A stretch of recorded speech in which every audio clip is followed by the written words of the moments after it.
greatest musician of all time, and his bride Eurydice. His was the unluckiest of wedding days.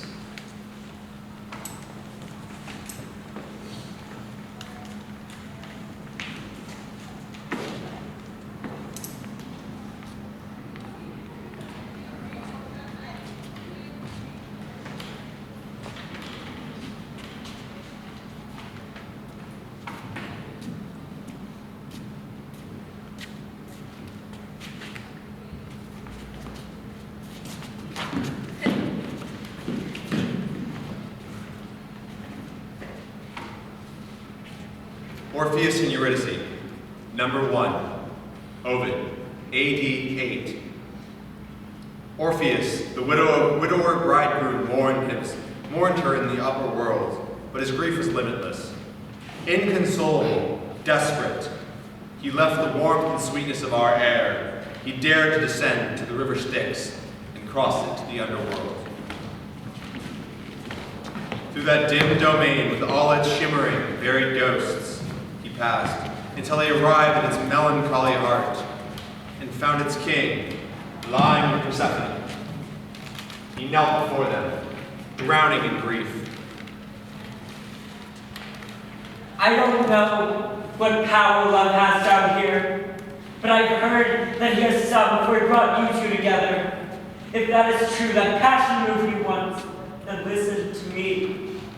I've tried to master this grief, and I can't. I understand that we'll come here in the end. My bride Eurydice will soon enough be your citizen in the ripeness of her years. I am asking for a loan, not a gift. If you deny me, one thing is certain.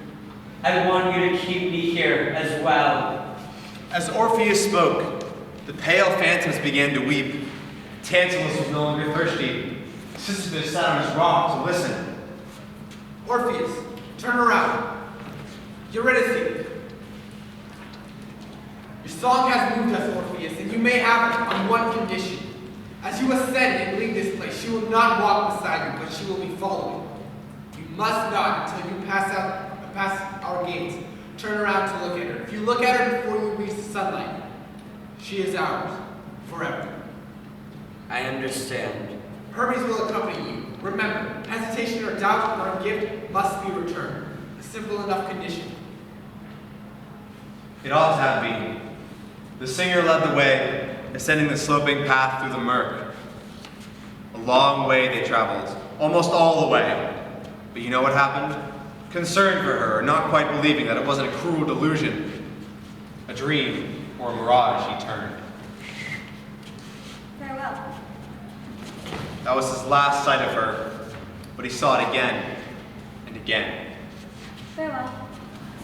Is this story a story of love and how it always goes away? Farewell. Is this a story of how time can only move in one direction? Farewell. Is this a story of an artist and the loss that comes of sudden self-consciousness or impatience? Farewell.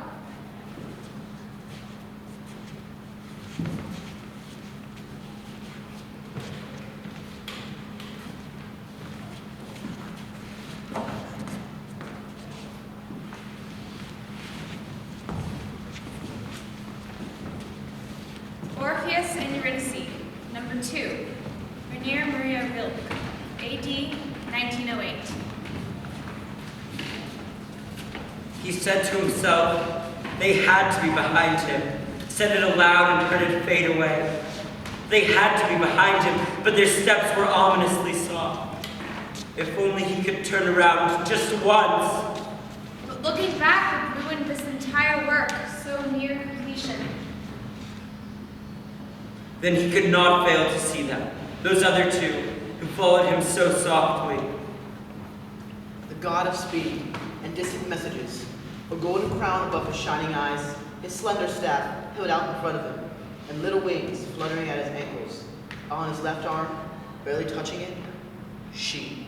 A woman so loved that from one lyre there came more lament than all lamenting women, that a whole world of lament arose, in which all nature reappeared, forest and valley, road and village, field and stream and animal, and that around this lament world even as around the earth, the other earth, a sun revolved in a silent star-filled heaven, a lament heaven, with its own disfigured stars.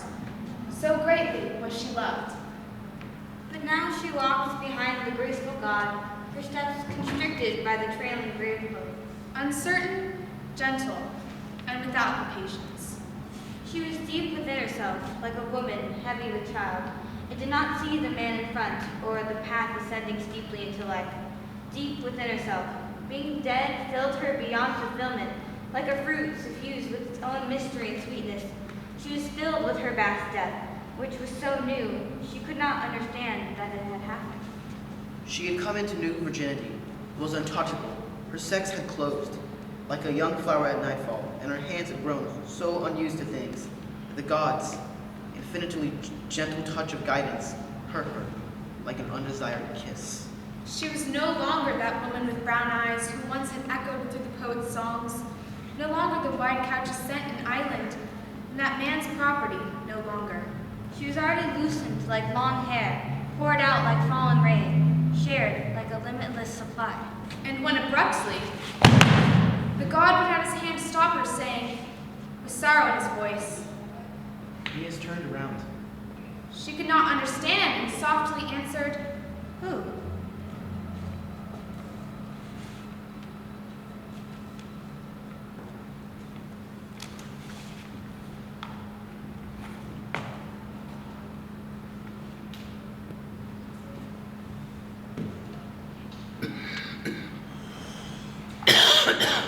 He stood and saw how, on the strip of road among the meadows, with a mournful look, the god of messages silently turned to follow the small figure, already walking back along the path, her steps constricted by the trailing grave clothes. Uncertain, gentle, and without impatience.